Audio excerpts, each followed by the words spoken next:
As North Idaho's black bears begin the process of emerging from their winter dens, Idaho Fish and Game biologists are collecting data. It's only the third time in Idaho's history that Fish and Game has studied its black bear population.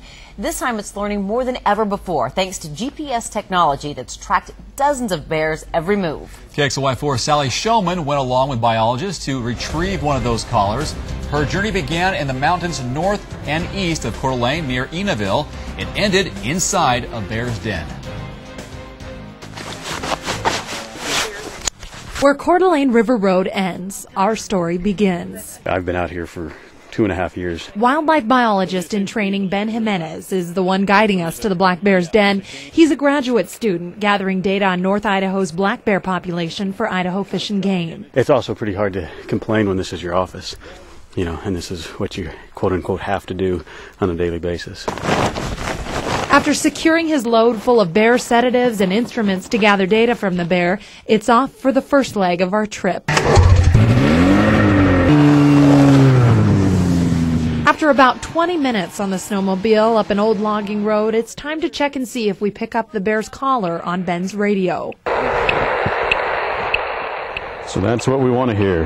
The ticking noise means the collar is nearby. This first part here, like I said, is a little bit of a just right up through the trees, and then we'll hit an old logging road. It's straight up from here on snowshoes. There's no trail in sight. We're bushwhacking, dodging trees and tree wells. Follow me unless I fall in a big hole and then find a different way. Keep going. Yeah. We stop to listen for the bear again. We're getting closer.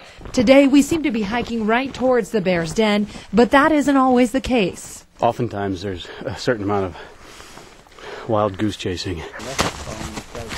Up one more steep incline. As you can hear. And we've arrived at the bear's remote fortress. Notice the volume of Ben's voice. It's right out here. And what we'll do is I'll give somebody the bear spray, and then we'll grab the thin slide pad out of here and we'll just start digging real slow. Ben and retired Fish and Game biologist Wayne Melquist begin to dig a small peephole to see how the bear is situated.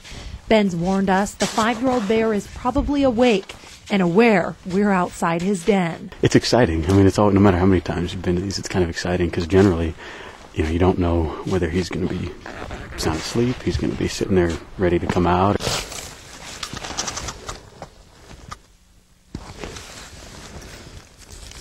You want to say bear? The bear's eyes are open. Now that we know where he is, Ben sets up a makeshift pharmacy and prepares a sedative.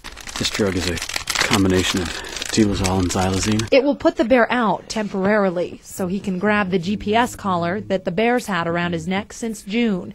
It's back to the peephole for the injection. The sedative is mounted on top of a pole that's several feet long.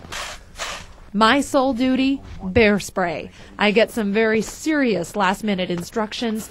My heart's pounding and my fingers ready to pull the bear spray trigger. If he was right here and he seemed like he was wanting to get out of here, try to go past me, not through me or anything with the bear spray if you can.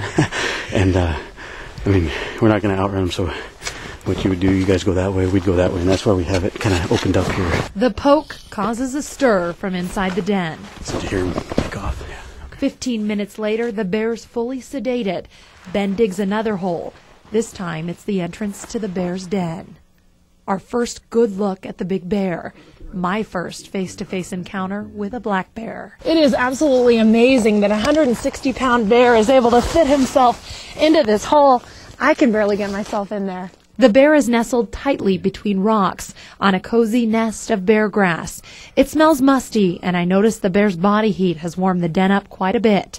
He's been here for the past 5 or 6 months, never once leaving to go to the bathroom or to get a midwinter snack. They go in with inches of fat all over the place, and then they come out pretty hungry and pretty sleepy. As Ben goes in to remove the bear's collar, the bear sleeps peacefully, his breath deep and loud, the back of his head facing us. This is why we're here. This collar holds valuable information. It recorded the bear's whereabouts every 20 minutes from June until now. Try to come up with just a better understanding of what bears do, when they do it, how they do it, all that kind of stuff. Up until now, bear research has been a lot less specific. The collars allow for more detailed information than has ever been gathered by researchers in northern Idaho. Just so much you don't know, and so much that everybody, for however long they've been making decisions on bears or making assumptions on bears, there's just so many big, huge gaps. Yes. And so one of the neat things about the advent of GPS technology, these collars, is you just really get to fill in. As the bear slowly wakes up, we cover both holes with snow and brush. After nearly 3 years of research, this is the second to last den Ben will visit. I call myself lucky, I guess. So to each their own, I suppose, but I think it's a pretty good deal. It's all in a day's work for Ben, but for me, it was a once-in-a-lifetime adventure. Reporting in the Coeur d'Alene Mountains, I'm Sally Showman, KXLY4 HD News.